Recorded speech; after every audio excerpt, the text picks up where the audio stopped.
good night once again. We are on another episode of For the Hour. Happy holidays. I am Edison Thomas, coming to you live from Tobago Update Studios. And again, happy holidays for everyone in Tobago and the listening public. All right? Excuse me for my voice if my voice is sounding a little hoarse today. You know, World Cup was yesterday, and I'm a passionate football supporter, you know, but congratulations to all the Argentina supporters. I wasn't back in Argentina, but you know, that's how football goes. But congrats to the Argentinian team, world champions, you know, well deserved. All right? So yes, again, excuse me if my voice sounds a little strained. I was yelling to the top of my lungs yesterday. All right? All right, so tonight we have a very interesting program for you guys lined up. Mr. Watson Duke, who as we know needs no introduction in this space, the political leader of the Progressive Democratic Patriots. He was in Tobago Studios, in Tobago Update Studios, for the Good Morning Tobago program last Wednesday, the 14th of December, where he spoke to our host personality here, Candice Jackson. And he gave a very interesting interview. And so the interview was loaded with a bunch of information that I think that we wasn't really able to unpack in a formal setting. But now we have this chance to unpack it, so the listening public will be able to, you know, join in, chime in, have the conversation with the panel here as well as myself. All right, so first things first, we're going to introduce the panel.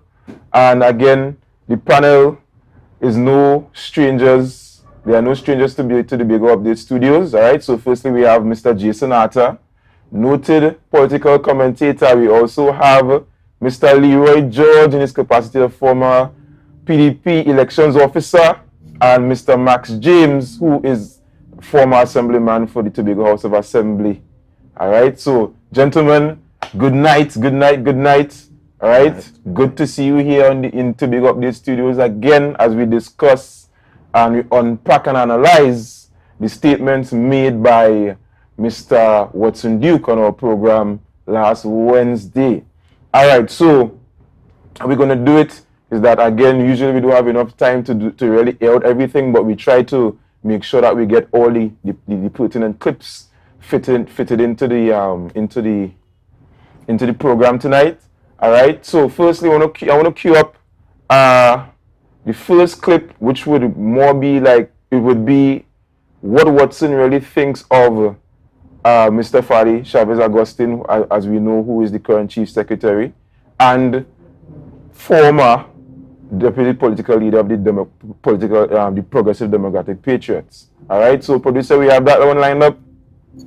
If the parties to pay me back, they will have about over 50 million. That's to me, you know. If you to pay me back, you know, I say to you, it's over 50 million they will have for me, you know. We understand the desire of yourself and even just the man on the street that we wish that things could happen immediately. But however, there is a process in place for a reason. Again, let me say to you, government exists to serve the people. Then how do you ensure accountability where these things are concerned? Fair enough, fair enough. We need to spend more time on the ground. All right? Someone needing a roof replaced, someone needing a staircase built. We don't need to put an obstacle course for that. You go out there, you see the thing, you ask questions, you deal straight with the matter. There are some things, of course, that requires a little more time because it's very complex. You just can't move in. But there are some things that can be dealt with quickly. Yeah? Let's take the issue with the 27 persons who were hungry abroad. That has always been Watson Duke, and I will always be my way. But I'm Prime Minister or not, people hungry and they're out of the country, we have to feed them. You deal with them when they come home. You pull them in a room and make noise, but you're outside there, our responsibility, our people. You have to put your people first. And so I called him on the phone. I said, look, there's some people out here hungry. I said, what are we doing? It was an executive meeting, of course. He said, well, it's a process. Yeah. It's a long process. You know, it can't be done now. I said, nah, man, you can make a phone call and make it happen. Okay, You could make a phone I call. want you to elaborate that a little bit. Exactly what could have been done? That was All right. Yes. Now remember, I was the PSA president, right? Yes. And the THA's joke to the PSA president is 80,000 representatives all over the country. Right? That is joke. He managed 2.5, he managed all the budgets because we work with the government to manage all the budgets. So, what should have happened? He said, okay, we're going to deal with it. Call the executive of a situation up there, saying we have a situation up there, and let us commit someone to provide them with the food, and we will commit to provide the resources there. There's also the claim that there's no democracy within the party, especially with you touting that you are the owner of the party. And of course, no one can take that away from you. Oh, you know that? Of course not. Well, but I mean, is there democracy within the PDP at this point in time? Well, if Dr. Feet lost the elections in 2015 and I brought her back to be a councillor, isn't there democracy? No, what about now? Because that was 5 years ago. When we had press conferences, you were there. All of them used to speak, right? When I campaigned, Farley spoke longer than me as if he don't want me to talk at all. I said, but what's wrong with you? What are you talking so long for? You were just supposed to introduce me. He gave a whole long speech. But you know where he wanted to go with that, obviously. When I moved the motion for him to become the chief secretary, wasn't that democracy? When I stayed silent for the whole year and allowed them to talk and play their games and everything is a fet, everything is a eat a food, everything is a picture take out and skin the teeth, you never see me lying with them. Never, ever. Wasn't that democracy? All right. And so we just played a number of clips for you there that we have to unpack. And we here in To Big Update Studios with our panel. All right, so I'm going to pitch it to the panel. First point. Watson said if Farley was to pay him back for all the things that he did for the party, right? Farley would probably have, and I'm saying Farley as we affectionately know our chief secretary. He's saying that Farley would owe him approximately $50 million. 50 or 15? Is 50, 50, he said, he quoted 50. So what do you think about that? Do you think was it accurate for him to quote as in a reimbursement for that, or is it just an investment that he made in his party? Go ahead, Eloy. Go ahead. Well, it's appropriate, in my opinion, that he should make mention of it, because that $50 million wasn't just for elections, obviously. You're not allowed to spend that much money on an election campaign, okay. Right? And the PDP at that time would have only done 2017 THA, one central government election and 2. So no matter how you maths it out, you're not just looking at how much was used for campaign. You're looking at stuff like what happened at Magdalena Grand, right, which cost in excess of $500,000, etc. You're looking at everything.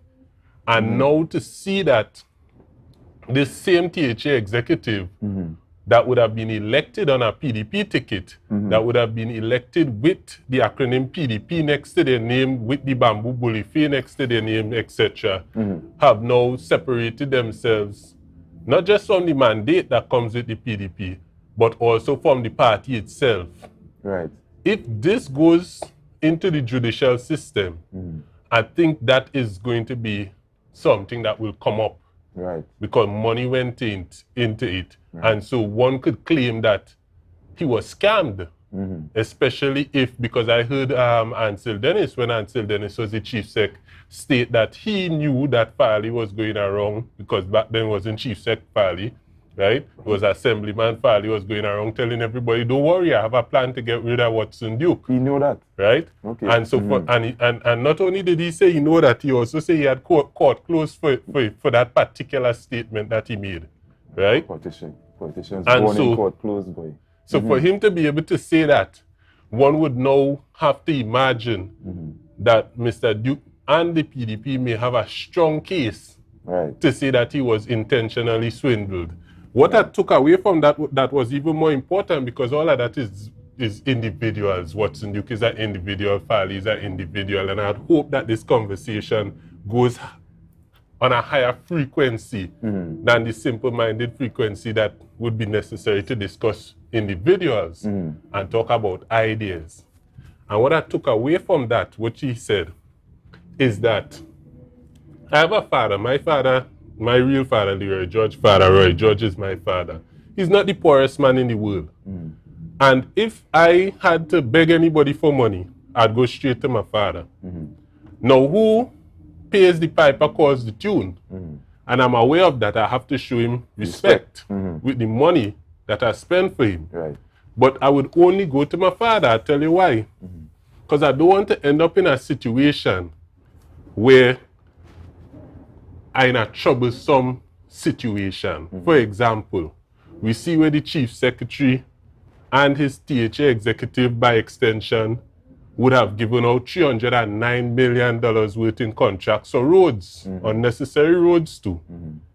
And we would have heard the chairman of the PDP state that the last two elections, right, the last two THA elections, the elections of January 2021 and December 2021, Farley would have had to go out there and find funding. And so I think a lot of people have been adding 2 and 2 together and getting 4. And that is one of the reasons I think a lot of us are disappointed that the two men were not able to work together. Right. Because we could have saved a situation that is now negatively affecting Tobago's economy. Right. We see that we fall off the Moody's credit rating. We see that the Trinidad and Tobago Commerce Organization, Diane Haddad and company, she's the head of that organization, they would have spoken about all the hardships that we see in the Tobago private sector now. And to know that if there was maturity and understanding, perhaps we would have been in a better place. Right. This is something we should consider. But I want to pose this one to Mr. James. I don't know if you would know, but 50 million is a big number. That's a big number. And I don't know how the party mechanics work, but where do you get that kind of funding from? Is it from financiers or external financiers of the party, members, contributions? I mean, as a politician or ex-politician, where do those kind of funds come up from? Well, I wondered where my friend was going. But I want to stick with what Mr. Duke himself has said. I don't want to deviate from it. And he has confessed to the entire world that if he were to be repaid, he were to be repaid. Himself? Yeah, he himself were to be repaid. It would be to the tune of $50 million. Now that's a lot of money. That's a lot of money. When I do a rough calculation of Mr. Duke's salary at the PSA over the years, and even for the years he spent at the assembly and still there at the assembly, it would not amount to $50 million. Remember here, and the little children out there, the young persons and the people who are listening to us, Mr. Duke is saying that he himself spent $50 million. Now, where did he get that money from? That he appropriates, as he says, those millions of dollars are his. No, that is very striking. It is very, very worrisome that a public official can say, I had $50 million. And if I count it up, you owe me $50 million. So the question for the fraud squad is to ask Mr. Duke where he got that $50 million from. Because certainly his salaries over the years that he was a public official, and I'm even saying public official when he was in PSA, because he was president of the PSA that deals with public servants and public service issues. So I am going to say that he's being truthful for the purposes of the fraud squad. So while Mr. George here is seeming to be backing Mr. Duke, he must be careful who he's backing. You understand? I'm not going to deal with the question of unnecessary roads. Those are just a little fodder he throws all the time and so forth. We have to be careful what we are saying because there are lots of people who are listening to us and will be particularly worried as to our comments, and people will judge us by the things that we say So I would just urge my junior friend here to be careful of the things that he says. I know he's still getting his feet wet in the politics of Tobago, and he's very effervescent. I just want to urge him to be very careful. But let us stick with Mr. Duke. Mr. Duke has taken ownership of 50 million, and I really will throw it up to members of the fraud squad who might be listening at this moment. He's taken ownership of $50 million. It is easy to calculate his salary over the years. He is not known, although we heard, and he has said that his wife has been involved in several contracts and business ventures. So we can't count that. He may want to claim that and says his wife gave him that. But even if you add up all of that and you take away for fine dining that he's involved in and all those other kinds of things, I wouldn't say nefarious, although I've heard certain things in the public. And he has to be very careful. But the fraud squad should immediately look into Mr. Duke's finances and ask him where he got all of that money from. That's the question, and the panel should stick to that particular issue. Where did Mr. Duke get that $50 million from? That's the core issue. Well, I wish we could stick on it, Mr. James. We can't. Stick No. As we go in, I mean, in our thoughts. In our thoughts and our daily utterances, right, we have to question where he got that $50 million. And the fraud squad, should be alert, right, and take it upon themselves. Don't wait for a formal report, because he has said it publicly, and therefore I'm holding his feet to the fire, right, and I really want. He is, in fact, a waste of time. He's a little boy, that fellow. A complete little... I have permission to use, I sought an answer, and I have permission to use these words. He's a backside. Complete, a pure one, thorough one. Oh, words coming from Mr. Max James, right? Very inflammatory words, but I will take them. So, one of the things that came up in the interview, Mr. Duke said that you don't need much to build a step. You don't need much to repair a roof. You don't need much to fix a road per se, right? But it seems as though that the THA or the administration is throwing up a lot of stumbling blocks in people's paths to get those easy things done. Is it? I mean, because I know how bureaucracy works, and a bureaucratic organization such as the THA would have multiple steps in place to just spend a cent, right? Is it that it really is that easy, or is just that Mr. Duke does not understand the bureaucracy that really takes place in the THA to get things done? So let me answer that, because of my experience there. Public expenditure or public spending is governed by the Exchequer and Audit Act and its regulations. So if you call the Chief Secretary to say, hey, I have people up here who are starving, who are hungry, have no place to stay, which was a false rendition from Mr. Duke in any way. It's a false statement. That wasn't so. Firstly, the people were not from Tobago. He lied to the Chief Secretary. Let's face it. He lied to the Chief Secretary. Then he's asking the Chief Secretary to send money to him. Right. That's his contention. How could the Chief Secretary do that? You have to have proper invoicing. Yeah. You have to be very careful how you spend in public money. There's a process. It is not his former trough at the PSA where he could call his Secretary Treasurer or his accountant there and say, write a check and send it to me so and so, and they have to do it. Right. Mr. Duke ought to have recognized that this is public expenditure and there are procedures and processes in respect of money that should be spent for public purposes. Right. It must be agreed upon by the Executive Council, and it once passed by the Executive Council, and you know as the Secretary has ownership of those funds, you have internal controls. Right. Mr. Duke ought to know that. So you can't stay in New York and demand that the Chief Secretary send money for you for purposes that were unrelated to the executive council's business or the assembly's business, and so forth. So the chief secretary, knowing the young man, as he claimed, and if that is so, let's just deal with that, supposedly has been true. Put his phone on speaker. Let's just accept that's been truthful. He wanted his members who sat in caucus or in the meeting with him to hear, lest they had occasion to doubt him. So okay, he put it on speaker. Right. It was the wise thing to do. And they all heard Mr. Duke machinations and what he was saying. The chief secretary said, listen, I can't do that.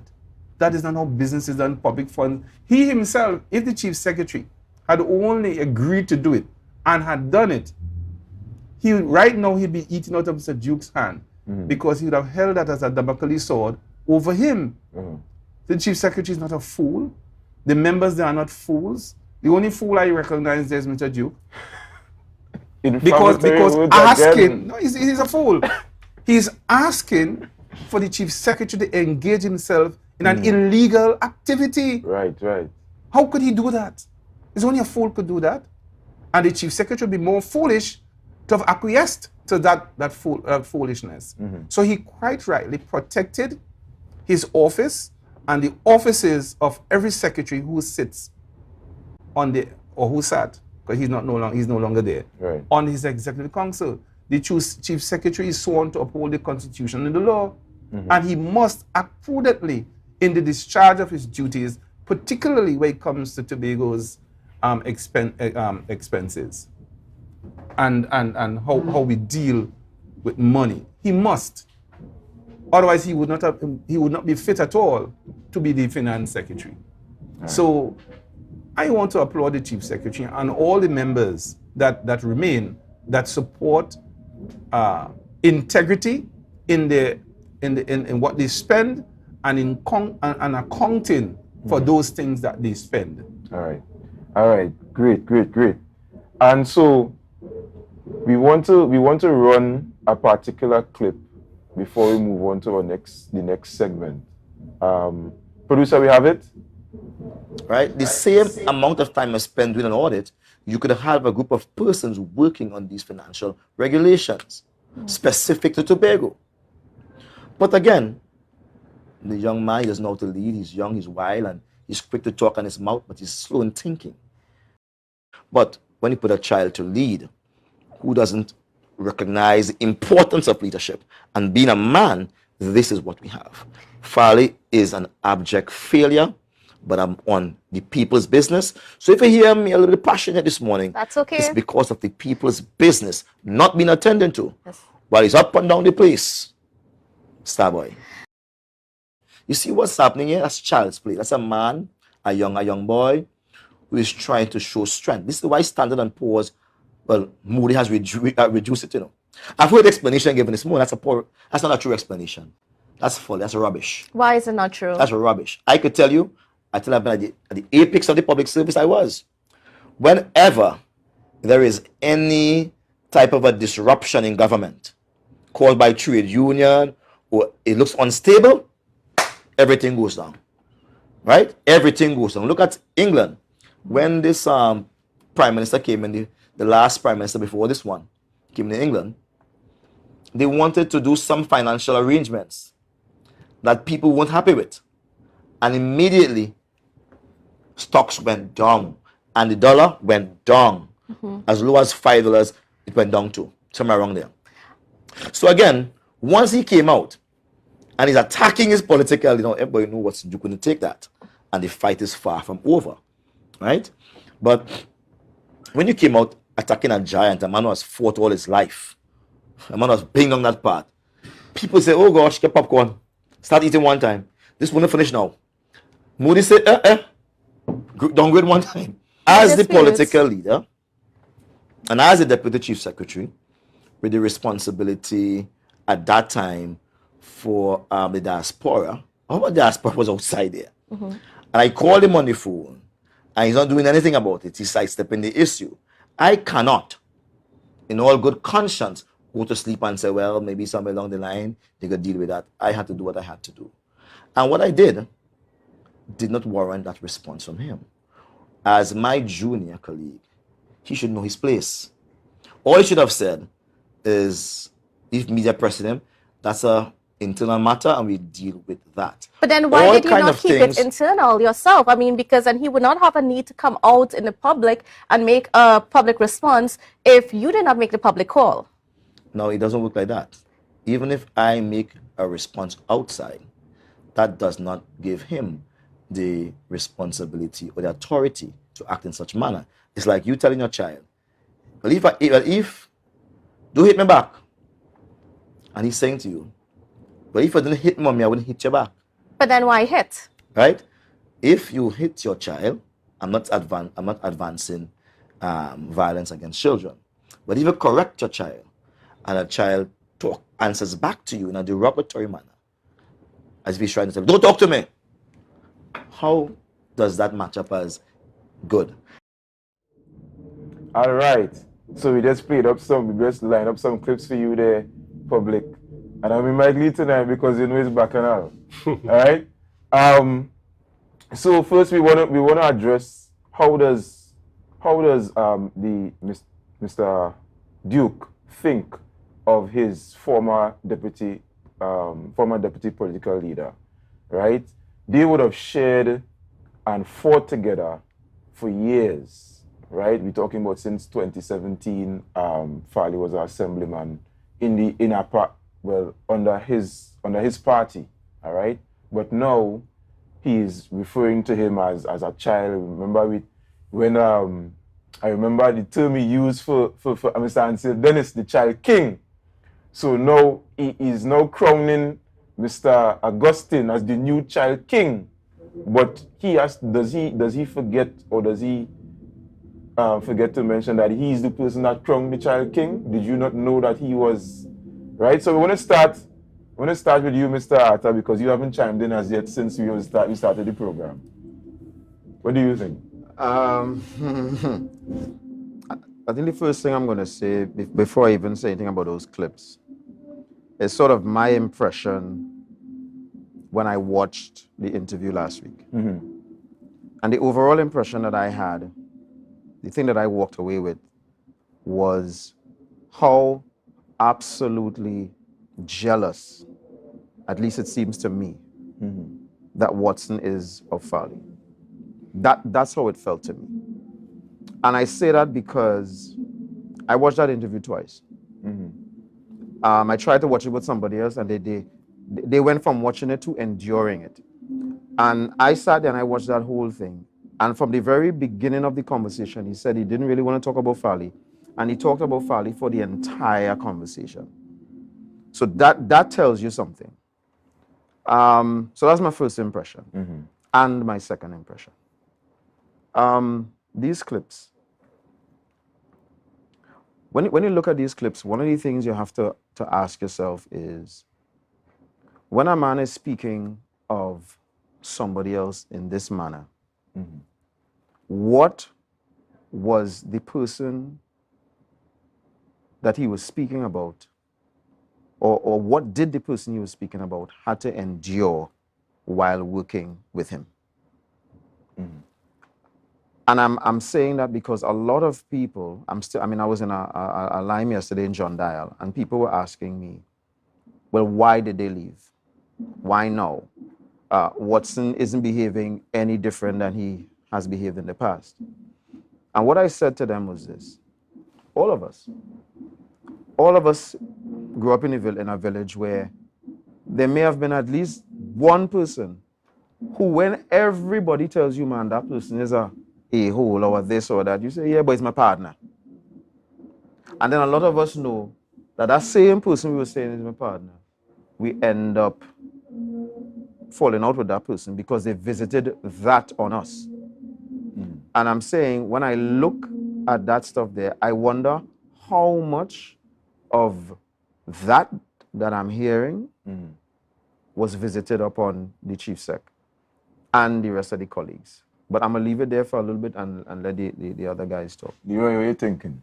Okay, so I'm listening to Mr. Watson Duke, and a biblical story came to mind. I'm not a Christian, but the Bible happens to be one of my favorite books. I remember there was a story of a man, a businessman, who gave 3 of his servants, I think each of them got 1 talent, whatever that is in currency. And then when he came back, one had turned 1 into 10, one had turned 1 into 5, and one kept the one undercover. Buried, yeah. And it reminds me of the differences, the exponential differences that could exist from one person to the next. So whilst I was calculating, as Mr. Max would have pointed out, if you look at the 10 years that Watson Duke was the president of the PSA, it doesn't add up to 50 million. How could he now have 50 million to give out? And I remember that when I came to the attention of Mr. Duke, it was through a man by the name of Colin Hamilton. And Mr. Colin Hamilton said that he knew Mr. Duke as a businessman, not as a politician, not as the PSA president, etc. And so turning 10 million into 50 million or more, that is not a far-fetched thing in my mind. I was raised by a businessman, a man that would have only been making, I'm sure he wouldn't be pleased if I was to name his salary, but his worth far exceeds his salary. And I think about, sometimes I see animosity in the Tobago space between persons who are business-minded but may not be academic. And I'm not talking about Watson Duke versus Farley because they're both academics, right? But in the Tobago space, I see people who are business-minded but may not be academics, and they're doing very well in life. And I see people who are academics but they're not business-minded, and they may not be doing that well financially. And I see certain parallels in the relationship between Watson Duke and Farley, because to my understanding, I don't think Farley was ever a businessman at any point. And what that speaks to me about is efficiency. Yes, there is a protocol. So when the businessman calls the politician and say, we have hungry people here, there's a protocol that must be followed. But perhaps the businessman knows a way to do it faster, and I heard a way. Because when Mr. Farley spoke on the same day, or within 24 hours of the video, the infamous video coming out, he spoke about not using cash all the time, but having services provided with an invoice coming in, and then they would pay later on. And then we know it could be done. We know things could happen fast in the THA because we saw where one contractor would have applied for a contract a Thursday, had it approved the Friday, and was in Tobago with all his machines by the Saturday. And this is why, immediately after I make this one sentence, immediately, immediately after this, I will take your question, right? This is why, and I wish you didn't distract me. This is why it is so important. It would have been so good had these two men find a way to work together.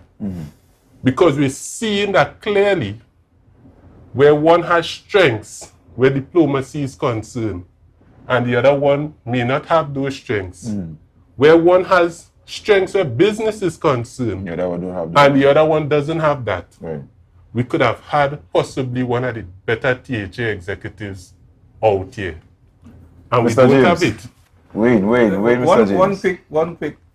I've calculated Mr. Duke's worth gross at $4,200,000 at a salary of $35,000 after tax at the PSA over 10 years.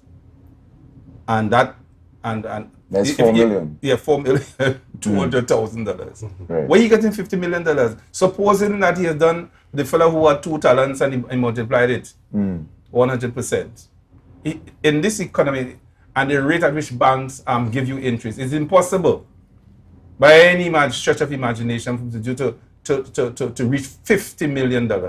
And that is after all kind of expenses and what have you. It's not impossible. But Max, could I add to that what you're saying? To support what you're saying.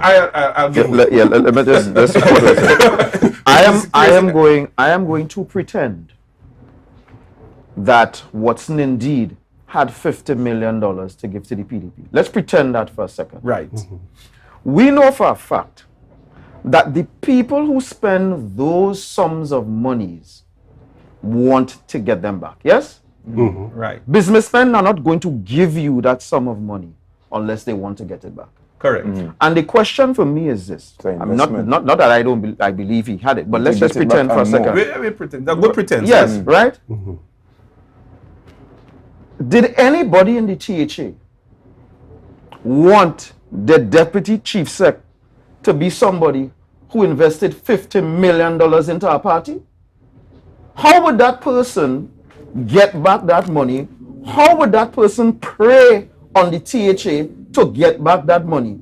If I had known that is the kind of money any one of these politicians had put in on their own, I damn sure wasn't voting for them. So let me pretend you really had that money. Seriously? Well, I am happy that they got away from it. Because at the end of the day, what was he demanding of them to get back this money? Let me the Lord Jesus Christ pardon them get away. So let me even clear up some things that Leroy You said. jump in. He's saying Watson is an astute businessman. Yes. Businessman, what? You talking about? I can't say what I think of him on TV. He might sue me. Yeah. But he's claiming Watson Duke is an academic and Fall is academic. Watson Duke is no academic. He claims he has a master's degree in employment law. I used to teach at Watson Duke how to do collective agreements. He was my student.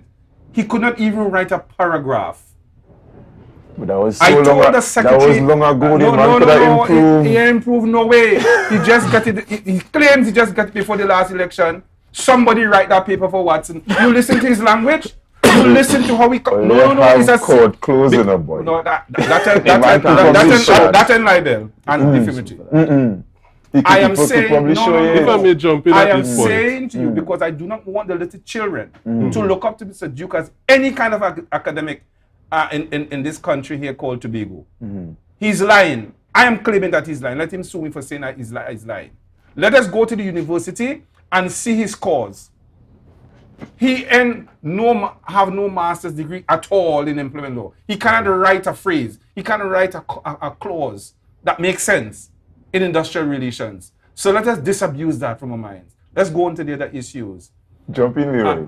And then we move on. Leroy, and then we move on. Mr. Max and myself both had the pleasure of being employed under Watson Solomon Duke. No, that is not true. You were not the advisor in PSA. Oh, you mean that? Exactly. Okay. So we both had the experience. He never listened though. Of being, he wasn't, yes. But that is true. That is true. However, right? That's why I love doing interviews with him. We both had the pleasure, or displeasure, for me it was a pleasure, of being employees of the individual. So we're not going to have a big debate but about whether or not we're I wasn't an employee of Watson. I was an employee of PSA. The PSA, which he was the president of. And I had to fix the thing for him because he knew I had the ability. That's where I came from. I was there before. Right. All right. So my point is that we're not going to have too much of a discussion on his academic abilities because we're both keenly aware of what it is. However, what I do want to address, thank you, is what Mr. Jason Atta stated. Right? A big joke. What I want to address is what Mr. Jason Atta stated, and that is, if Mr. Duke really invested $50 million into the party, what was he expecting to get out of that? You ask him. And what I would state is, whilst I do not know the answer to that question, I'm keenly aware that where the writing of the mandate, which the PDP was elected on, was written with contributions from everybody, very central in it would have been Watson Solomon Duke. And so when I'm hearing Watson Solomon Duke stating on a regular basis, even now, that his number one concern is that the THA executive that is in existence now follows the mandate which they were elected on. I say to myself, that is a man who wants to see what he invested in happen. Come to fruition. He could have behaved One more point. Yeah, but hurry up now. Right? We got to move on. The reality of the situation is that they did not follow the mandate. They are not following the mandate. That is false. You have no proof of that. Don't make them stick. They are not following the mandate, and since he wants proof of it, they promise, and this was a very central point in the mandate, that every area would get $10 million a year to decentralize development spending in the Tobago House of Assembly. We heard the Chief Secretary, who despite the conflict of interest is also the Finance Secretary, state that instead of that 10 million, they will be getting 1.5%, which is 150,000. That is against the mandate. And not only are they not going with the mandate, what are we seeing? We are seeing that one of the contractors that would have gotten his contracts under very suspicious conditions was able and we can't have strong that. We cannot, Mr. Moderator. enough We have Mr. Moderator. we're We going cannot too have long. a We're going too news long day. winded. We This gotta man- move on. one You're right. sentence, Finish he it. felt comfortable telling a Newsday journalist, like all the black journalists don't understand English. And the chief secretary There's a paragraph to give me. chose paragraph. not There's a paragraph to do to give anything me about now. it. Anyway, Look Listen at to me, who is listen doing to me. the I funding. don't like to That cut is off my people in- statement. I don't like to cut off people in the Listen, view, but look they can't go at too who long. is doing the funding. The time going. Listen to me. I would have Watson preferred. made a very significant comment. I think we may have missed it. I did not. I paid very close attention to him. He is speaking about developing financial regulations for the Tobago House of Assembly. As if he doesn't understand the process of making law and regulation. And it's not in our hands. It's not in our hands. Right, We can't do it. He's trying to escape right. from the nonsense that he has paraded in the country and the whole, and now asking the Trinidadians to help him in Tobago matters. All right, Mr. And Mr. quickly. So when Mr. George speaks that particular way, and always going back to two bridge and this bridge and thing by the sea, we're not having a real discussion. So I want to tell the public, law doesn't develop like that. Regulations don't develop like that. And where Mr. Duke wanted, and is spewing this nonsensical thing about, Farley should have been concerned about making laws to fix Tobago regulation, so what? So that he could have had more money to spend in his role as Deputy Chief Secretary. It is pure nonsense. Okay. We have to move on. Producer, we have the clip about what Watson thinks about his colleagues. Disappointed. You know who should take over? You know who should take over? Well, no, not speaking. We're not speaking. You know who should take over? Mr. Duke, you are deflecting. No, but you know who should take No, over? but no, we're not talking about Mr. Tickle. Oh, we had. They have other- lived through this a million times, you know. And I was warned about Sutika O and them, you know. They say when these people come into your party, they're gonna mash up your party. All right? Because they were there in Nar, they was there in Top, they was there in Forward. They said these are grasshoppers. When you come inside, I said no. But then why did you trust them? No, listen to me. I'm a trusting person. I always believe that let person prove themselves.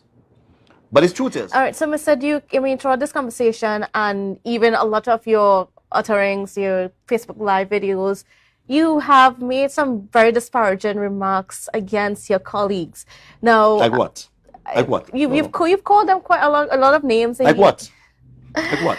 Miss, I mean, because call them like a child and all those things. That's a disparaging name, a child. Christ said, Do unless you you become not like think a that child. that's disrespectful of No. the Christ people? said, unless you become a child, you can enter the kingdom of heaven. So you don't think any of those names are disrespectful? No, it's not disrespectful. All right. They simply speak of a particular station in life where I see them at. So I use that maybe as a simile, as a metaphor. It's not literal. They're big men. They're not literal children. But for the sake of making a point, bringing clarity, they use this form of a simile or as a metaphor. Is it true that you approached Mr. Ian Pollard for that position of Chief Secretary to sort of, overthrow Mr. Augustine? Is there any truth to that claim? Nope. Ian Pollard is a wild card. And fun enough that I saw in Ian Pollard what he didn't see himself. For Ashworth Jack, he was just an altar boy to run up and down and do his errands. For Vanilla Allen, he was a bagman, took the bag, drive the car, call it whatever.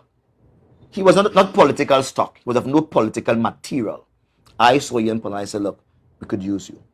I said, you a good man. I feel I can lend my brand to your brand and let's win this. So you did not approach him in the Right? past year How could about... I? Look, come here. Let's reason. You're an intelligent woman, Candace. If I have not approached the other persons to support him, how could I approach him? If I have not filed a no confidence motion so as to remove the chief secretary, how could I ask him to be chief secretary? He has to be a fool to think that I would ask him to be that. And so he's going around the place with pettiness, trying to act as if I want to oust Farley. I gave him the position since 2019. You were there at Yes. Magdalena, weren't you there? Yes. And we gave life to these young chaps. We gave life to them. Who was Dr. Faith? Who was YT? YT never ran for office. Who was Trevor James? Never ran for office. Who would have taken these persons up and run? Could they have formed their own party and be successful? Let me tell you. Ashwadrack did a good job, but he failed. Right? Hochul Charles did a good job, but he failed. They got wiped out.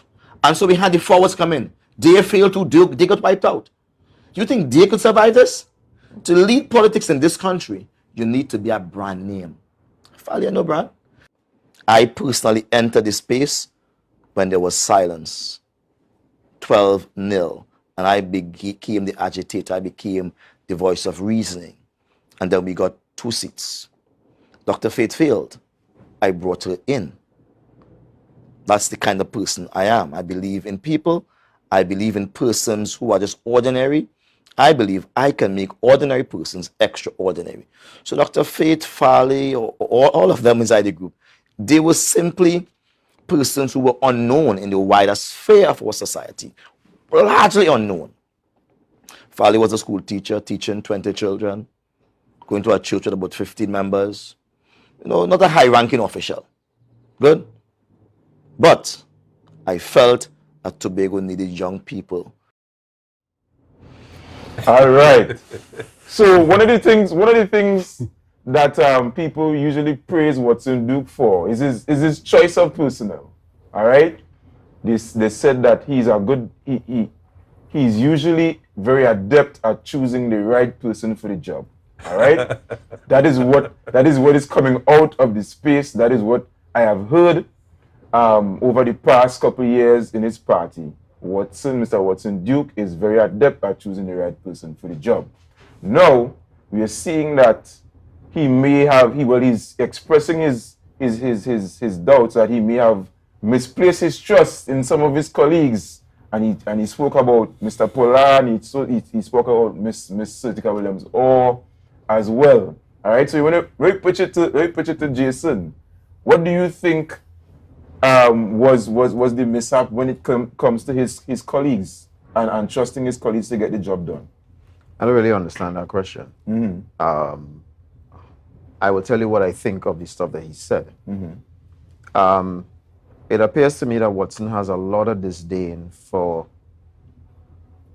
just about everybody he was working with. It seems that way. I mean, he didn't call all of their names. Mm-hmm. It doesn't seem to me as though Watson thinks highly of any of these people. In fact, it seems as though he thinks he saved all of them. He made all of them into something. And the thing about this, the way that he's thinking, if you don't apply context to it, it may seem like more than it is. And here's what I mean by that.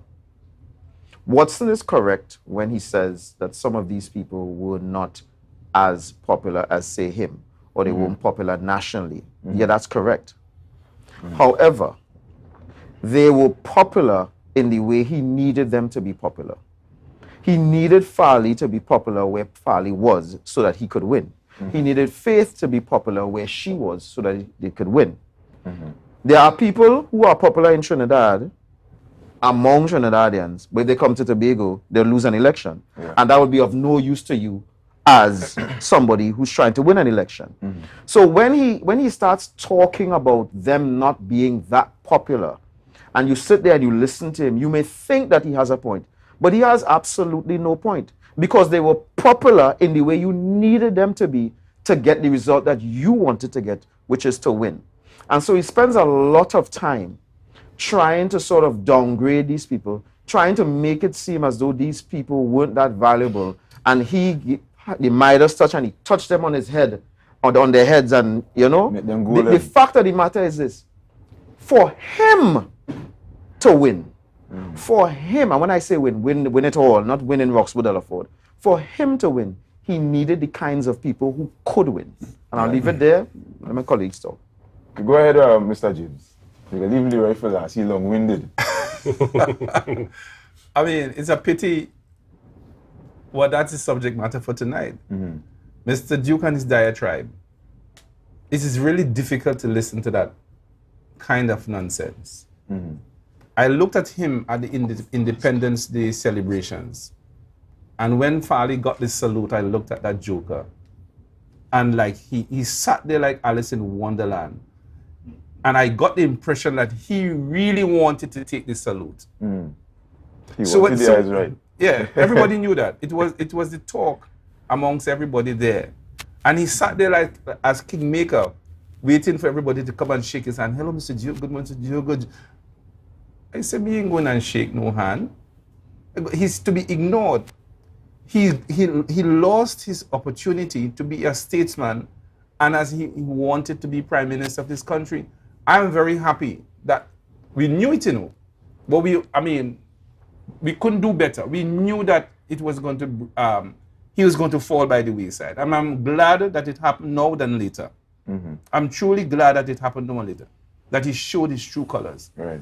He's saying that people rode on his backs, but he needed Farley, he needed Faith, he needed my brother, he needed all those people. So you could say he ride on their back. He rode on their backs. You understand? So he is to be ignored. He really is to be ignored so that we can't have this continuing bacchanal in the place. We have more important issues than Watson Duke to discuss. He's a non-entity now. He recognizes that he's failed in Tobago. The TV polls show him as nobody really wants him. So he's saying, Trinidad, so gosh, only help me out in Tobago now. Help me out. Help me out, I need some help. And I don't understand Mr. Georgia in seeing that. And he's defending Duke, and I don't know, you end up... Well, as they call him, they jump in. He might end up like Mr. Duke yourself. As they call him, Careful. name, he jumping in then now. Careful. Jump in, Leroy. I think my friends on both sides of me would be happy to hear that. As it pertains to Sertica, I cannot lend any support to Mr. Watson Duke, where he spoke about, yes, she may have been a part of TOP, NAR, and all of that.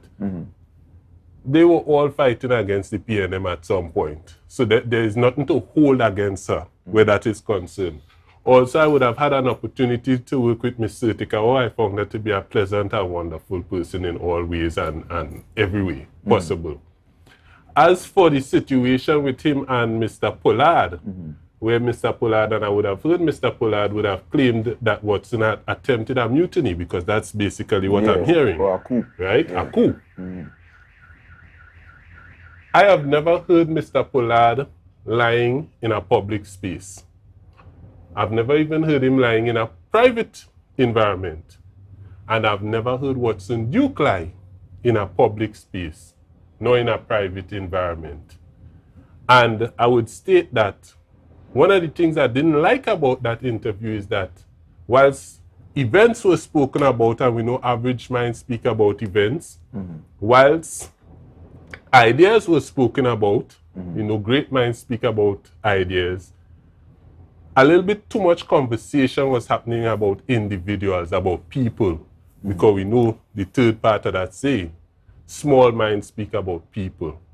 And so the idea that I would like to bring to the forefront at this point is, how do we deal with a situation where one person is saying something that is very opposite to the other person, where one person is most likely telling lies, right? Because I don't think that's a situation where one person could have mistakenly thought he heard something. Somebody or telling a lie, mistakenly thought he said, somebody told a lie. Somebody telling a lie. And the idea that I would propose is that when it comes to these politicians, irrespective of who it is, let us look at their track record when it comes to saying things in public places that have been or can be disproven easily. All right. I think now would be a very nice time for Mr. Jason Arthur to No, come no, in. no, no, no, no, no. Are we getting the extra 50? We got talk. We got talk. We're talking. We got talk. We got talk. Well, let me talk. The producer, what's the producer allow? We will get it. We talking. But we have plenty Interesting clips to line up. conversation. We have plenty clips to line up, and we almost out of time. So we gonna do one more. Producer, we could line up the one with the independents. What Mr. Duke? Wanted the salute? No. where he thought about if they were independents or not. Okay. Let's see what the mandate is now. Yeah? Let's see what you're going to make a priority. Let's see your next 100-day plan as independent. Because you're new. Don't pretend as if you were there before. These independents are all individual parties, 13 individual parties. No one has any bearing on the next. Yeah? And so every man must say for himself, what is his plan? The 13 of them. What is your mandate? Fali can't say what is the mandate for them. You know? You don't speak for them. Right? So then, I mean, in that case, do you think that you made a wrong decision, or do you regret choosing? I did make a wrong decision, of course, in hindsight, because I felt the team would have been able to support him, right? And not support him insofar as blind support, but say, hey, you're going wrong. Hey, let's do this the right way. Let's do it this way, because he's consulting. He's talking with them. But wherever he say goes. And it makes me wonder the state of mind of persons in that team and whether they are being operating under duress or whatever, or some promissory note of some golden gift card or something, golden parachute, some nice exit. I'm not sure. But these are not reasonable people. We would be crazy to put, let's say, 2.5 billion in these independents who have no ownership, no allegiance to anybody. They're all independent. All right? So one could blame the other, and they could hide the money as that. They could do whatever they want. One could blame the other and say, well, I have no responsibility over him. He's an independent. You know what I mean? They could do whatever they want. Let me tell you what an independent candidate is. For most of you who do not know, you may not know. An independent candidate is a party by himself. Every independent candidate is a full party by his or herself. No, And so we have 12 parties, 13 individual parties coming together saying we support this one man. That's not truly independent candidates. And certainly, Mr. Duke would know about independence because he would have started as an independent. He would have started his journey as a politician as an independent. And certainly, we could take some points from him there, given his experience. All right? But Mr. James, you want to weigh in on the clip also?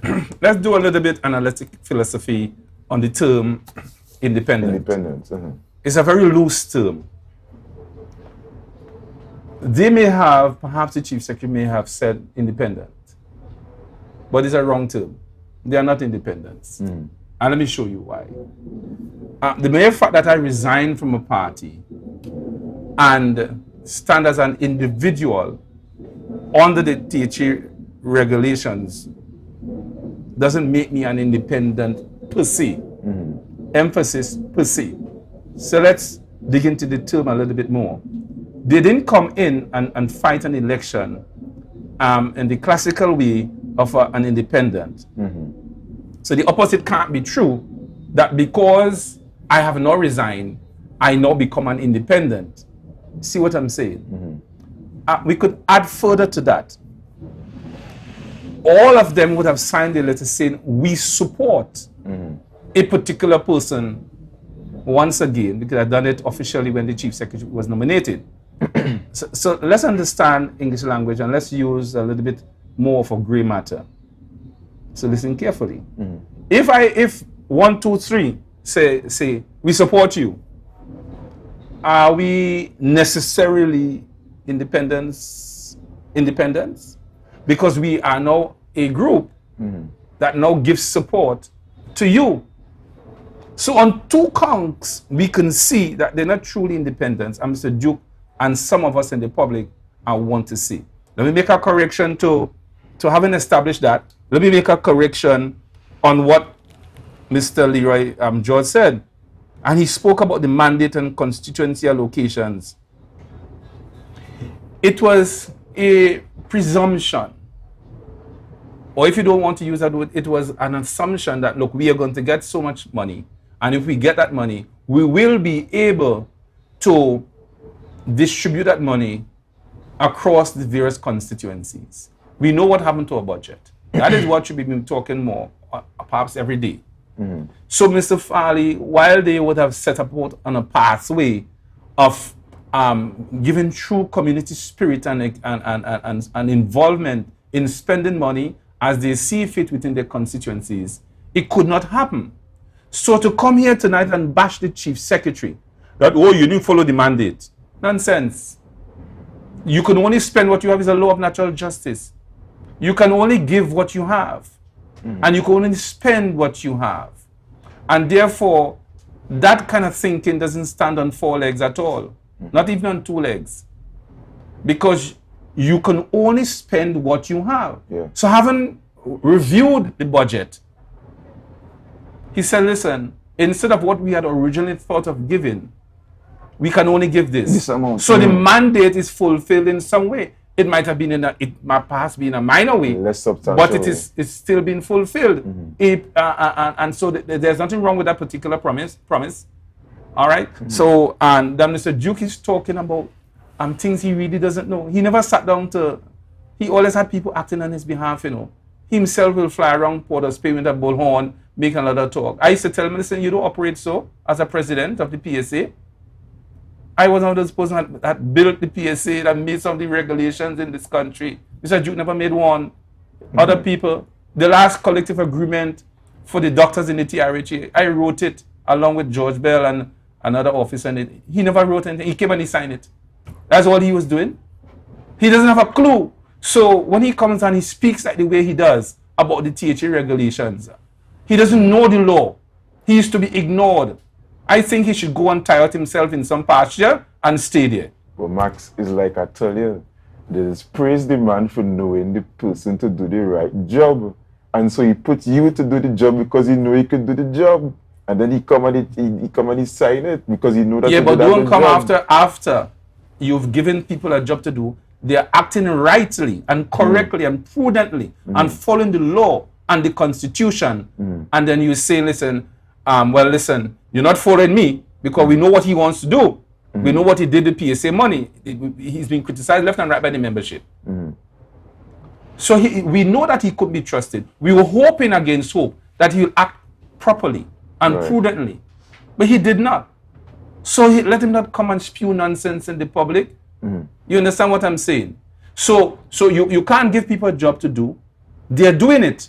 And because you're vexed with them, you're vexed with the chief secretary, you ain't get salute, the chief secretary gets salute. You vex with the man. The man says, listen, I can't send the money for you because that will run against the Exchequer and Audit Act. And you vex. You want the chief secretary to engage himself in a wrongdoing. Right. How could he ask the chief secretary that at all? All right, we had to let Mr. Arthur chime in on the clip you just saw, Mr. Arthur.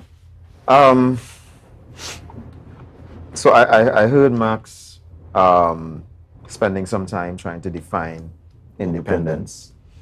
I heard you say that we should listen to Watson because he has had experience being an independent, which doesn't mean anything at all. Because at the end of the day, the definition is the definition, the understanding of it is the understanding, and his experience is not going to negate that or determine what it is. However, let me say this. If we are spending time trying to define something, there's a reason why we are talking about it. We are talking about independence from the point of view of having a team of people who are working together or not. That's really what we're talking about. Of course. Right? It's a team. Right. That is what we're talking about. Outside of that, none of us here really cares what independence means. Because what we are trying to understand how it would affect us as the public and how it would affect the workings of the THA. The group of people we are talking about right now are clearly working together. When they left, it was 13 of them, plus the 3 councillors. Everybody left together, in unison, and they left Watson. That's one of the first things that they did, showing you a certain amount of togetherness.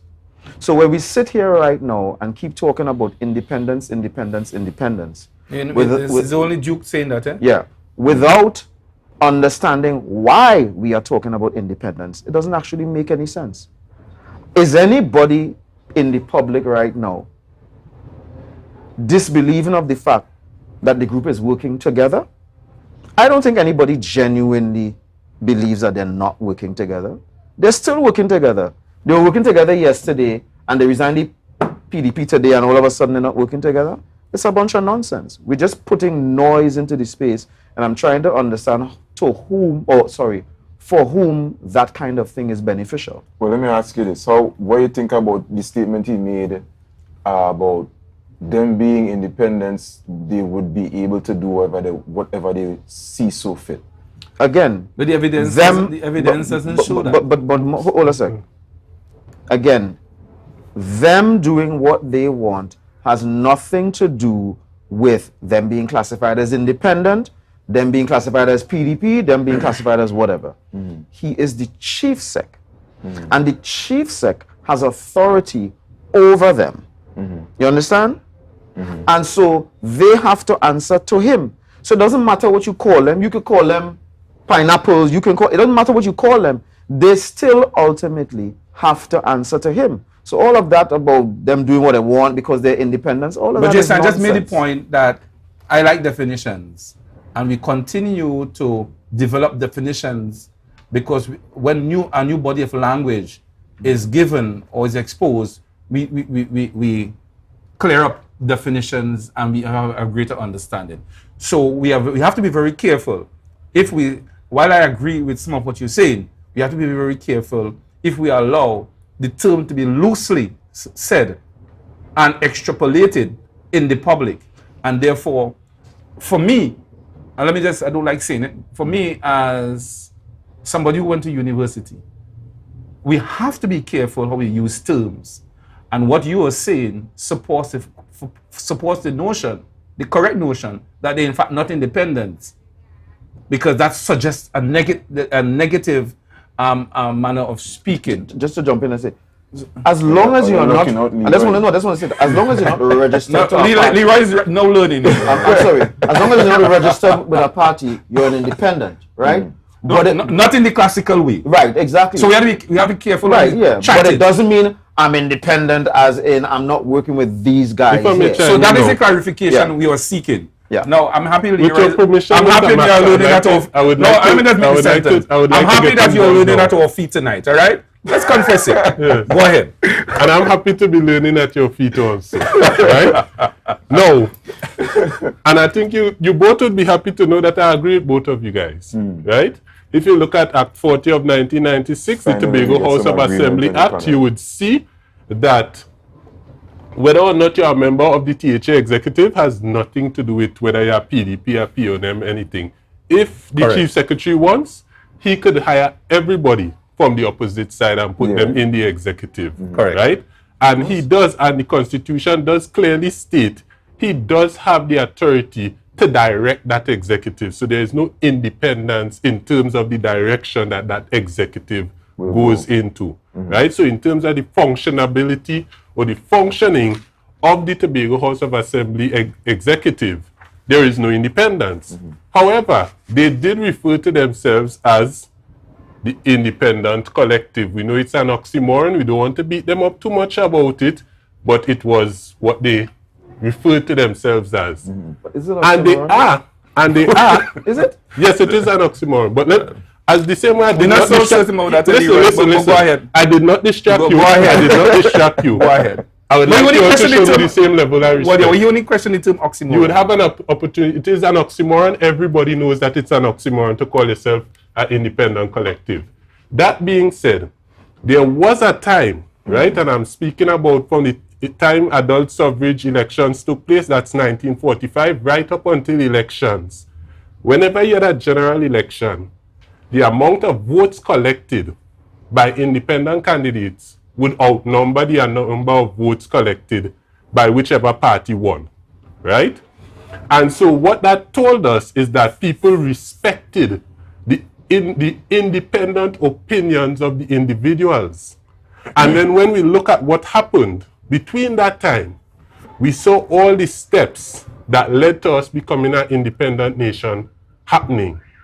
And so there is nothing negative about persons with independent ideas working together for a better good. All right. I have no problem with that. Right. What I do have a problem with is if you're using it conveniently and then later down the road you're telling Form a us party. you want to form a party. Yeah. And I want to point out this real quickly. I have a bigger problem with you becoming independent of the mandate. Okay. Now, Mr. Max would have said something, and say Mr. one Max, I'm sentence. begging you, Go ahead. please Go allow ahead. me to No, I ain't talk. It's the moderator talk. Mr. Max would have said something that was very wrong. Why I never see that? He said that. If you call out Max God, I'm calling him out because I need to get this. I'm not an thought easy man out, to right? call out unless you realize it by now. He said that when they promised $10 million per area, that they did that on an assumption that they would get a certain amount of money. But the budget is an Let assumption, me Leroy. remind the people of Tobago that this THA executive got over $180 million more than the last THA executive. Let me also remind them that if each electoral district was to get what was promised to them by the mandate, it would add up to less than half of what was given to contractors in penal and surrounding areas for unnecessary roads. Let me remind Mr. Max and the We people can't of go down this Tobago, road too and this is the far. last thing I'm going to Last remind thing you, we Let record, us I want stop more him. clip. that the Let us stop creation him. that the creation of those unnecessary roads falls under the development budget. All right, And the right. development All budget right. is 300 million. Producer. No, supposed before to be done the for clips, before the development. clips, My God, before the come clips, off in a leeway. yeah, before the clips, let me just say a couple of things. With respect to Leroy, I converse with Leroy a lot online, and he says a lot of things, and a lot of times he is wrong, and when you point it out, all of a sudden the back and forth conversation ends. So tonight he's just here talking. I keep saying to him, I don't mind engaging him, but engage with proof. Either bring the documentary proof or you put the slides on the TV. You need if you're proof not doing that the that, development budget if you, is no, 300 I don't need any proof of anything. I don't need any proof of anything. You need I proof don't that need- they promised 10 million? I don't need any proof of anything. I Tell me already what answered you need proof of. Right. But you see, So hold on, let me you just finish, finish. yes, No, I'm not finished. Right. Now, the talk about the independence. You're an independent if you're not aligned to any party. If I say I'm an independent now, that is not a promise to never align myself with a party. So when I hear people say, well, you can't tell me you're independent now and then change later. Let's be real. Unless they had planned this and created their own party and all of that stuff, right? correct. Unless they had planned it, that's the only way they would have moved straight from the PDP into a new party. So when they decide to leave Watson Duke, and they're not waiting, they decide to leave Watson Duke, obviously the stopgap measure would be the state that they're in right now, which is not aligned to any party, which is called independent. So when I'm talking to you now and you ask me what I am independent, right? You just But have to me stop that. telling you that I'm independent is a promise to always be independent. I mean, all this kind of stuff is just so much nonsense. It's just people grasping at straws and trying to pretend that people being inconsistent. And they're just pulling at absolutely nothing and this is- trying to be intellectual That's why and trying to sound as though they're saying something that is actually substantive when at the end of the day, it is a Alright. pack of hogwash. But So so let's that- let me that- bring it that's down. what Let me bring it that's down. what Let me said. calm the temperatures. Let's Calm not the temperatures, use the term. fellas. People have to be careful when they use the term independent because it's a very loose term. And we are here, you and I, it seems that we are correcting the use of that term. And I'm saying a new body of knowledge comes out of when people question things. And when you dig into the term independent, it's not an oxymoron as George is trying to pontificate. It cannot be. Because of how the process of coming to the house means you're either independent or party. But these people came out of a party different to the process when they came into the house. They're not independent as the law would have it, as if they ran the election, ran for the Tobago House of Assembly as an independent for party. They came out of a party, so the definition doesn't go across there. You follow what I'm saying? So then we want to disabuse that term because they're using the term independent in an adverse way to make Farley and friends look bad. They are a team in the house, and Jason might have put it more eloquently than I. They're working together. There's no evidence to show that you have, as individuals, people doing their own thing. They have coalesced as a team in the house. They are continuing the mandate to correct Jason. Leroy. A budget is only an assumption. So that if we assume that this is what we're going to get and we put forward these proposals, we run on an assumption that is what we are likely to have. The Trinidadians have always done us that, not giving us what we are supposed to get based on our natural resources outside here. And it's just an unfair thing to say, or markers to say, well, okay, your population is this, so you can't get more than that. It was a very bad idea how it was constructed in the first place, and we must review the Dispute Resolution Act. Right. So that what Farley has done is to say, listen, we got less, so we can't give you as we promised, but we are going to hold true to the promise just in a minor way, and that should be respected. And we have to stop talking this nonsense about roads that lead to nowhere.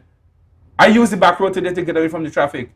But George is saying that it was a bad decision. I've used the back road on numerous occasions. So we can't come here and talk for talking's sake. Let's elevate the public.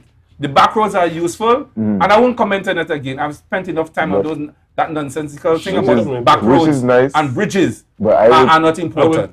It's a waste of time. Mr. George is entitled to his opinion. No, but I am entitled to say his nonsense. I am entitled to the opinion that was a badly spent 300 million, especially since they paid 33% more than what local contractors were charging for the exact same job. Go on with that nonsense. Right. However, we have what I would like, clip. what I really want to say though, Let me get a clip now, man. the one thing I would like to say, let us remember that in the late 1970s, Dr. Eric Williams and Mr. Pandey, they had this discussion that we are now having, right? There is such a thing called the law of mischief, right?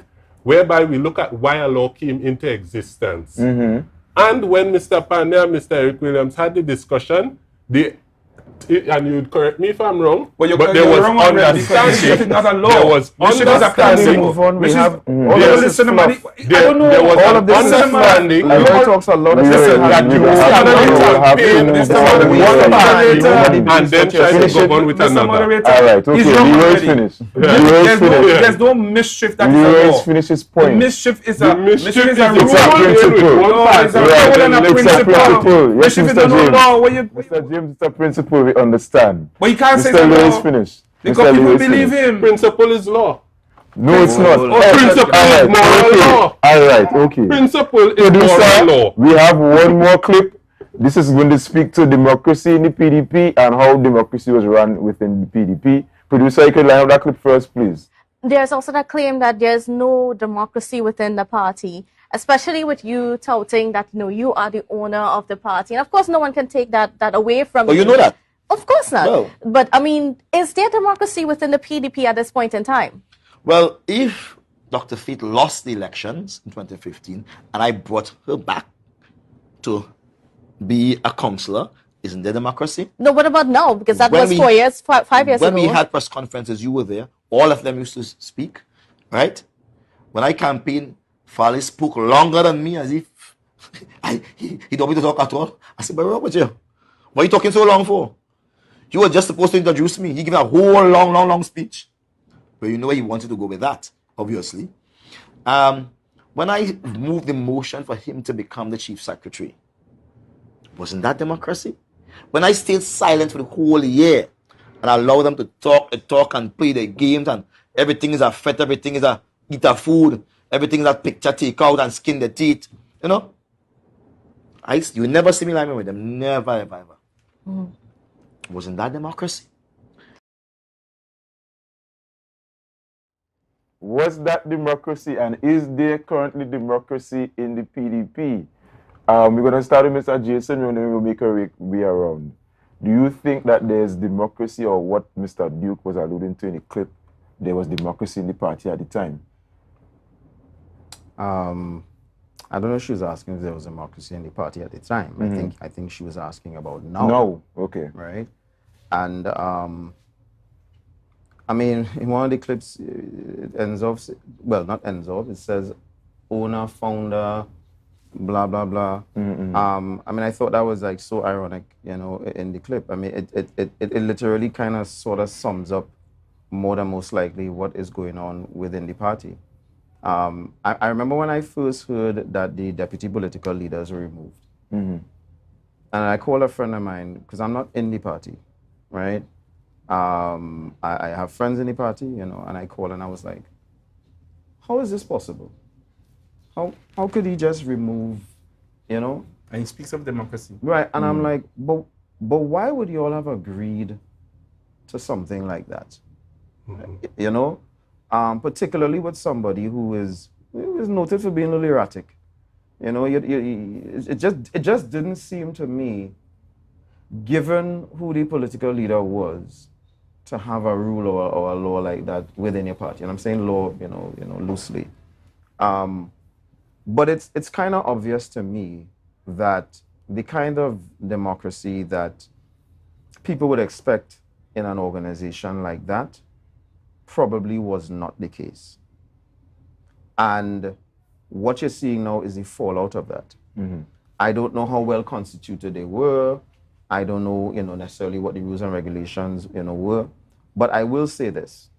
You know, it's not like the PNM right now. Everybody knows nobody owns the PNM, right? The person who started the PNM and who probably would have been given all the credit and so forth is long dead, right? I do think that even if it was possible to work something out or to stay and fight, that because this party was just formed and because this party is so closely aligned with a particular personality, that they would have run the risk of people constantly saying that you're fighting him for his thing, right? That's how I feel it would have gone down. And so for me, I actually think that the best thing for them to do is what they did, which is just leave.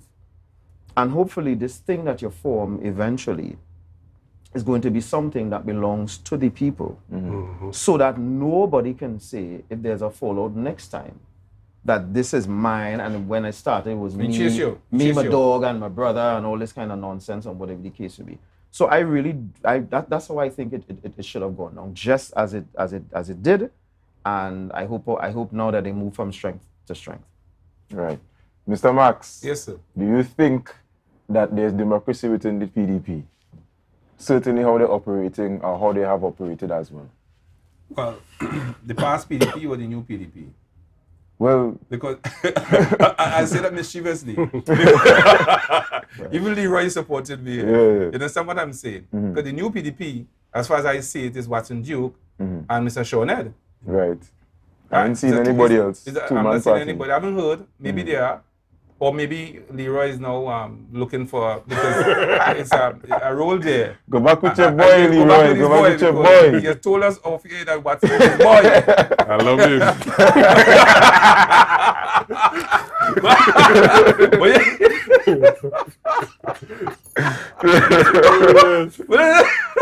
It's bad. So there's a crazy thing going on in this country, you know. Yeah, boy. You understand? People don't understand where they are. They don't understand. So Watson did something great. He formed the party, and the PNM ceased to prevail, as I said this morning. And that was a good thing. It broke up because of internecine warfare, and Mr. Duke is where he is, out in some pasture, eating grass as the thing he is. You understand? That's where he really belongs. You understand what I'm saying? So that you know, there was no democracy. If he said, well, I appoint you, I could argue successfully that you're being autocratic. Yeah. Because there might have been no consultation in terms of the allocation of positions and so forth. I could argue that. But there were no structures, to be a bit more serious, there were no structures in the party, it seems, that lent for that kind of consultation. so that before decisions are made, the decisions are brought to the table and decisions are taken. Doesn't seem so, right? But again, like Jason, he's my friend tonight. That there really wasn't any kind of democracy in the way it should be aligned and demarcated and so forth. Max, if I could just jump for a second, just say this. I don't want to, again, I've never seen the Constitution. I don't want to say that there were no proper structures in place. I want to say that with respect to that particular thing, which is how you appoint deputy political leaders, I think that certainly was flawed.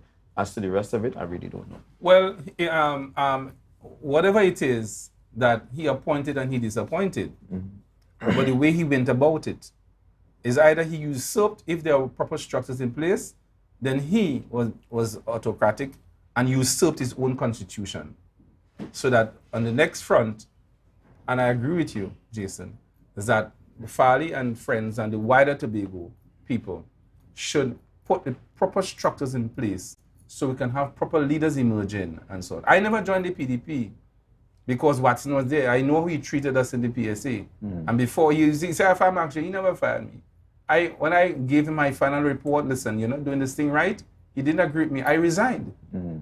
But he wanted to say you fire somebody, so you write a letter after I resign and say you fired me. Like Watson, you know. So I know the joker. Right. I know the joker. Before you start, Leroy. So I know the joker. I never joined the PDP because of him. Right. Before we had a man, we had a man who was a part of the party here, right? And he here and he in that capacity, former elections officer. And he had to run it. Does the constitution of the PDP, because you have been privy to that information, allow for Mr. Duke to just disappoint, unappoint? Appoint and then disappoint. Yes. Does that allow him that power to do that? Unfortunately, Mr. Jason Atta is 100% correct, right? I would even agree with him that it should not have been that way, right? That the deputy political leaders could be appointed by the political leader and then just disappointed. Right? But that is in the Constitution. Okay. Those are the only executive positions in the PDP Constitution that are not elected positions. Wow. Okay. Right? There's about 13, 14 such positions, and those are the only non-elected positions, those 3 positions. Would you say that is by design, in your opinion? Well, the main author of the PDP Constitution would have been Sean Ned, Dr. Sean Ned, and Dr. Sean Ned really would not, and Dr. Sean Ned would not have at that time had any particular reason to go down that particular road. I don't know why it went down that road, but I would agree with Mr. Jason Atta. It wasn't the best road. So I know understand why they broke up. If Sean Ned wrote that constitution, I know understand. I know understand why they broke up. He was the main author. He was not the only person. And after he would have made the draft, it did go through several lawyers, right? So that it would look like something decent. It was a very good constitution. Besides that one. But why you ran away? My issue. No, tell us why you ran away. Lawlessness. I am so happy. You say it's perfect and you ran from something that was perfect. Yes, I am. Wait, only think of you. Let me just commend you. I commend you. You asked. But you ran away me for a very good reason. He asked, why did I run away? Right? Well, something that was good. Well, I'm sure Tobago want to know that. Something that was good. So tell Tobago. That very good constitution, that very lawful constitution, was never exercised the way the constitution was written. Okay. Right? There are checks and balances in that constitution. Mr. Watson Duke may have said he was the owner of the party. It gives a very wrong idea of what the constitution says. Right. One of the positions that is not appointed but elected is political leader. Right. And as a result, if any of the head persons in the PDP, and I'm calling Watson Duke, Farley, Faith, any of them, those are the 3 main persons who really were the head of the party, right? Yeah. If any of them had asked for the constitution to be not changed, but adhered to, by November the 25th of this year just passed, there would have been an internal election. And he could have been removed as political leader if that was the will of the people. Wasn't there something, a clause Right? that said that he'd be political leader for about 3 or 4, 5, 6 years? There is no clause in the Constitution I that heard says that. There is no clause in the Well, you get it from Constitution the that horse's says mouth, that. you get it from his mouth. So he could have Right. been removed. My suspicion is, immediately after they won the THA election, there was a big campaign in Trinidad to expand the party. Right. And so the assumption that a lot of persons had, that if Ali was to challenge Watson Duke, he would have won. Just remember that a lot of those persons who are registered members would have been Trinidadians. Okay. And that would shed some other light in that direction. Besides that, there are action groups mentioned in the executive, in the Constitution. These action groups were made null and void. Okay. And and I'm answering the question how. Right. All the persons that were the bosses in that party would have been at the very least complacent in that happening. Okay. Right? They did not want the general membership to be as powerful as the Constitution made them. Okay. And so I'm going to have to agree. So you ran away because of that? Because of lawlessness. So you became independent? Not only lawlessness. And yes, I ran away. You became independent. I am presently. You became independent. Right. And as a I have no problem with independence. I think independent thinking is very important for the political landscape here in Tobago.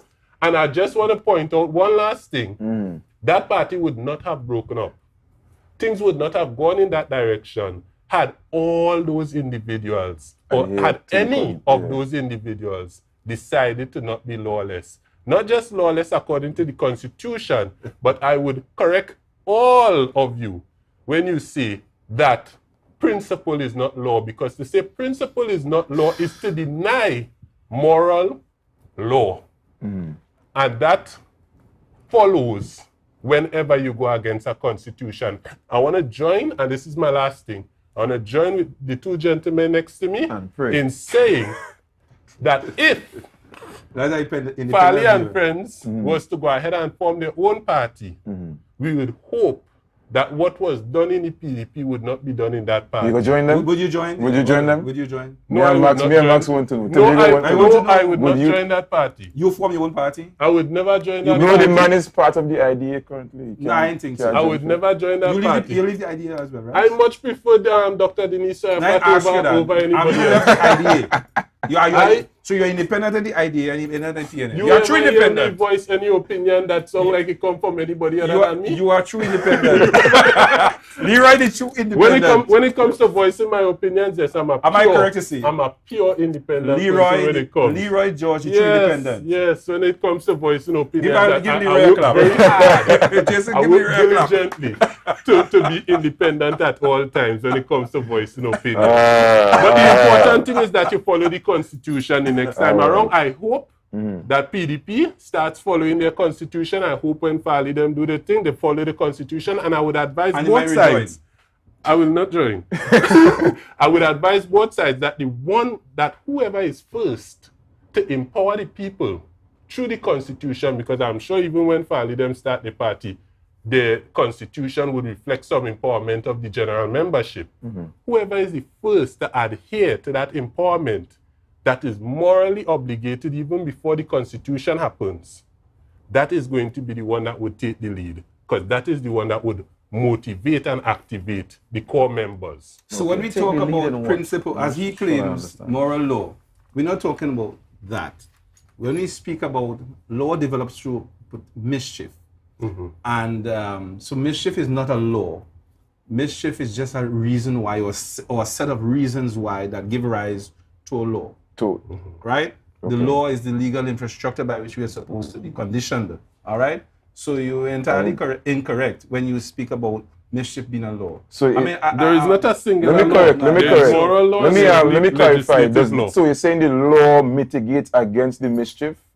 No. The law comes into being because of a particular trouble, a particular issue, a Right. particular mischief. Right. So when you use the term mischief, when we talk about mischievousness, Okay. we're talking about a set of issues that come to fore and must be corrected, and a legal infrastructure must be placed around it to deal with that particular issue in the society.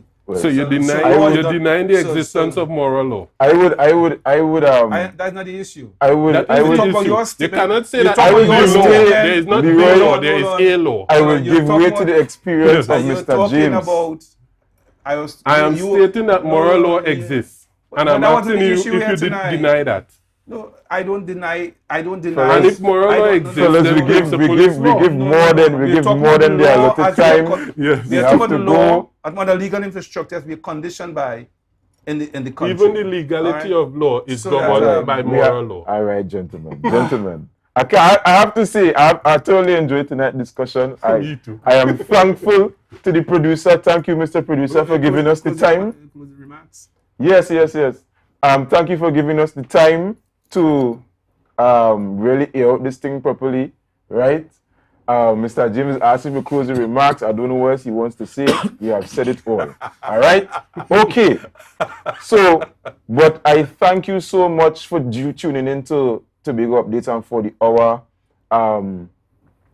My journey here has been one of learning and one of discovery. I have gotten the opportunity to speak with so many of Tobago's brilliant minds, experienced and young and old, right? And I thank the producer and I thank the director so much for allowing me this opportunity to host these discussions, all right?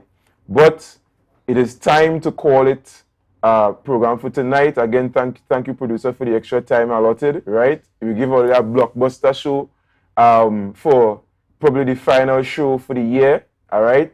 But we're coming back, hopefully we're coming back, God Spare Life in 2023 with some great discussions and continuing the great discussions on the Tobago space, all right? And if it is that you don't see me after today, I am grateful for Tobago for allowing me to get into your mobile screens and your households and all of that, all right?